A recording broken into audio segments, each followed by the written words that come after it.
श्री शिवाय नमस्तुभ्यम। हर हर महादेव। हरियाणा राज्य के सिरसा में रामनगरिया रानिया रोड तारा बाबा की कुटिया में गुरुजी पंडित प्रदीप मिश्रा जी के द्वारा श्री गुरु शिव महापुराण कथा शुरू हो गई है और आज 28 फरवरी चौथे दिन की कथा पूर्ण हो चुकी है। ये 7 दिवसीय शिव महापुराण कथा है जो कि 25 फरवरी से 2 मार्च 2024 तक आस्था चैनल यूट्यूब के माध्यम से देखी जा सकती है। आज की कथा में गुरुजी ने बिल्कुल 3 नए उपायों की जानकारी दी है। पहला उपाय है जिसमें जीवन से पितृदोष से जुड़ा हुआ परेशानियों को दूर करने वाला नए उपाय की जानकारी दी है। दूसरा उपाय जो है वो 45 दिन में अपने जीवन में उन्नति और सफलता प्राप्त करने वाला बिल्कुल सरल उपाय बताया है। और तीसरा उपाय गुरुजी ने बताया है माता पार्वती के 3 अनोखे प्रश्न और भोलेनाथ के जवाब। आज 28 फरवरी सिरसा हरियाणा की श्री गुरु शिव महापुराण कथा के चौथे दिन की कथा में गुरुजी ने कुल 10 उपाय पत्र उपयोगी जानकारियां दी हैं। सभी की जानकारी आपको इसी वीडियो के माध्यम से प्राप्त होने वाली है। अगर किसी कारणवश आपने आज की कथा नहीं सुन पाए हैं तो पूरी कथा का रास्ता तो आपको इस छोटे से वीडियो से प्राप्त होने वाला है। बढ़ते हैं आज की कथा की पहली जानकारी की ओर। कथा प्रारंभ होते ही गुरुजी ने एक पत्र पढ़ा। सविता जी पत्र लेकर आई। बाबा का क्या वर्णन करूं, पिछले वर्ष जनवरी में मेरी तबीयत खराब हो गई थी। इससे पहले मैंने कभी मंदिर में जाकर एक लोटा जल नहीं चढ़ाया। डॉक्टर को दिखाया तो डॉक्टर ने 3rd स्टेज का कैंसर बता दिया। आंतों का कैंसर था, पूरे शरीर में फैल चुका था। मेरी शादी के 2 वर्ष हो गए हैं और मेरे 2 बेटे हैं। अचानक इतनी बड़ी बीमारी सुनकर सदमा लग गया। मैं अपनी बहन को फ़ोन किया तो बहन ने कहा चिंता मत करना, अगर 3rd स्टेज का कैंसर भी है फिर भी भोलेनाथ सब ठीक करेंगे। मैंने मेरे पिताजी को सीहोर भेजकर कंकड़ और रुद्राक्ष बुलवा लिया। शंकर भगवान पर रुद्राक्ष वाला जल चढ़ाकर बेलपत्र चढ़ाकर उसका आचमन कर लेते। दवाइयाँ खाती और बाबा के भरोसे हो गई। मेरे पति और ससुराल वालों ने एक और झटका दिया, बोल दिया 3rd स्टेज का कैंसर है, अब कुछ नहीं कर सकते और इलाज करवाना बंद कर दिया। मैं मायके आ गई और मेरे परिवार में मुझे संभाला। मेरे भाई ने सबसे बड़े हॉस्पिटल में मेरा इलाज कराना शुरू किया। मेरे सामने डॉक्टर ने बोल दिया कि ये बचेगी नहीं। बाबा के भरोसे हो गए। मंदिर में साफ सफाई करते, जल और बेलपत्र खा लेती और समय निकला। आज मैं पूरी तरीके से ठीक हो चुकी हूँ। उसी का आभार व्यक्त करने कथा पंडाल में आई हूँ। बढ़ते हैं आज की कथा की दूसरी जानकारी की ओर। नीरू गोयल प्रशांत गोयल पत्र लेकर आई। बाबा के चरणों को नमन करती हूँ। कथा करने के लिए जजमान को आभार व्यक्त करती हूँ। एक लोटे जल का वर्णन करना चाहती हूँ। भोले बाबा साधारण नहीं है। मेरी बेटी को नीट की कोचिंग लेनी थी पर हमारे पास इतना धन नहीं था। तब आपसे सुना था शिव महापुराण कथा में पंडाल में शंकर के आए भक्त का मुख जरूर झूठा करा देना, पानी पिला दो या कुछ खिला दो। हमारे पास इतना नहीं था तो हमने थोड़े से बिस्किट के पैकेट भटिंडा के पंडाल में कुछ लोगों को खिलाए। हमारी कुछ औकात नहीं थी और बाबा ने बिना कोचिंग के मेरी बेटी का नीट क्लियर करवा दिया। उसी का आभार व्यक्त करने कथा पंडाल में आई हूँ। बढ़ते हैं आज की कथा की तीसरी जानकारी की ओर। सुनैना जी पत्र लेकर आई। मेरी मम्मी को कैंसर था। 2022 में मैं आंत का कैंसर हुआ। पता चला 2nd स्टेज का कैंसर है। हम उनको भटिंडा के साथ चंडीगढ़ लेकर गए।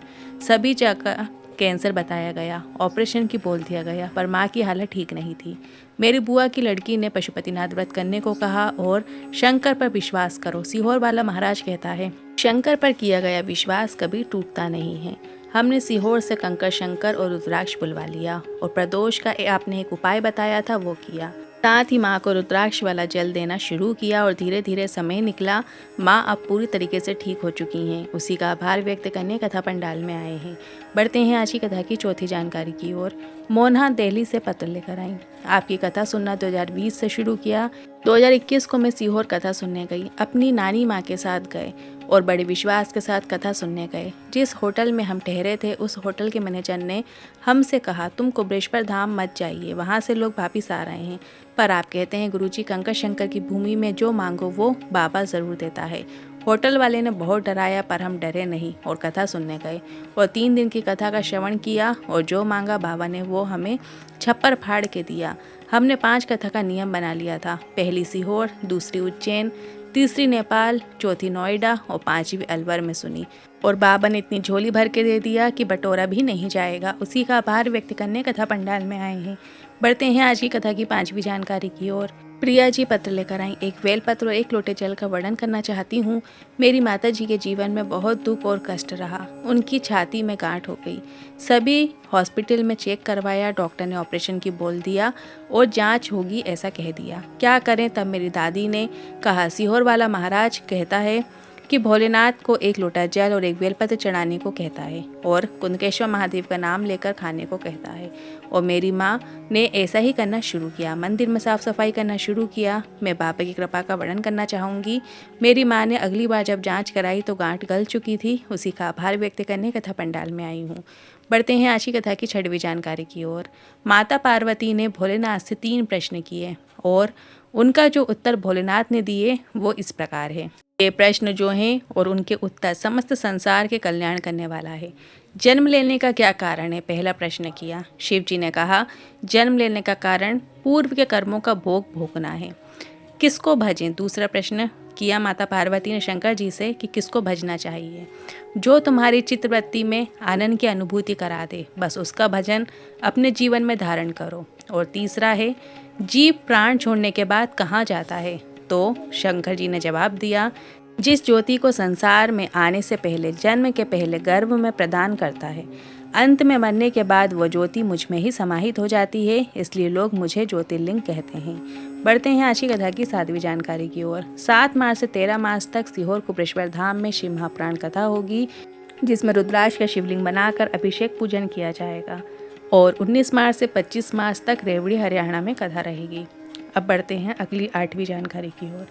अगर आप स्कंद पुराण के काशी खंड में पढ़ेंगे तो उसमें वर्णन मिलेगा शिव जी को ज्योतिर्लिंग कहते हैं। केवल 12 ज्योतिर्लिंग में जो ज्योतिर्लिंग है उन्हें ज्योतिर्लिंग नहीं कहते, बल्कि किसी शिवालय में, किसी शिवलिंग में, आपके द्वारा बनाए गए पार्थिव लिंग में भी ज्योति होती है, इसलिए वो भी ज्योतिर्लिंग की गणना में आता है। जितने ज्योतिर्लिंग और शिवालय हैं दुनिया में, उनमें सबसे महत्व क्या है? तो शाम के समय प्रदोष काल की जो आरती होती है, जो किसी किसी मंदिर में होती है, जैसे सीहोर कुबेश्वर धाम में प्रदोष काल की आरती होती है। तो कभी मौका लग जाए शिव जी के मंदिर में, चाहे वो भस्म आरती हो, मंगला आरती हो, प्रदोष काल की आरती हो, शयन आरती हो, कोई भी आरती हो, तो वो आपको एक नियम बनाना है, महीने में या सप्ताह में एक बार जाकर उस आरती के दर्शन जरूर करना चाहिए।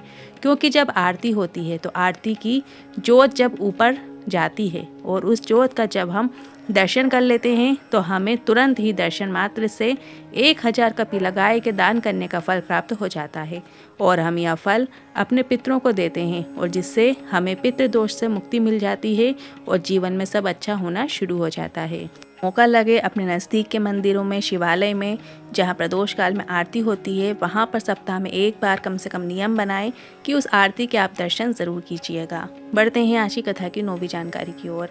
गुरुजी ने कहा जो लोग बोल रहे हैं कि इस बार रुद्राक्ष महोत्सव में रुद्राक्ष नहीं मिलेंगे तो हम बाद में आ जाएंगे, तो इस पर गुरुजी ने कहा ऐसा नहीं है, आप वहां आकर रुद्राक्ष शिवलिंग का दर्शन कर सकते हैं, शाम को प्रदोष काल की आरती के दर्शन कर सकते हैं, जल का आचमन कर सकते हैं, शिव महापुराण कथा का श्रवण कर सकते हैं और आपको क्या प्राप्त होगा आप अपने जीवन में खुद बदलाव देखेंगे।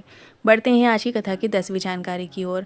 घर में एक कमाओ सवा खर्च होता है, एक के बाद एक बीमार होते रहते हैं, घर में कुछ भी अच्छा नहीं हो रहा है, घर में बहुत ज़्यादा परेशानियां चल रही हैं, घर में पैसा भी नहीं रुक रहा है और किसी ने पितृदोष भी बोल दिया है। तुमने ब्राह्मण भोजन करा दिया, गया जी होकर आ गए, सब प्रकार की पूजन करा ली, तो फिर भी आपको एक प्रयास करना है। आपको अपने घर में जो शिवलिंग है, चाहे वो कोई भी शिवलिंग हो, तो आप प्रतिदिन तो आरती करते ही होंगे और आरती करने के बाद दीपक को भोलेनाथ के सामने मत रखो। मतलब गुरुजी ने कहा है यदि आप प्रतिदिन आरती करते हैं तो आरती करने के बाद जो दीपक है वो आपको भोलेनाथ के सामने, जो घर में शिवलिंग है वहाँ पर आपको नहीं रखना है। उस दीपक को आपको रसोई घर में, जहाँ पर आप पानी भर के रखते हो, पानी के परिंदे के पास उस दीपक को जाकर रख देना है, क्योंकि यह स्थान पितरों का स्थान होता है। और केवल 1.5 महीने मतलब 45 दिन करके देख लो। 1.5 महीने के बाद आप देखोगे आप उन्नति की ओर बढ़ना शुरू कर देते हैं।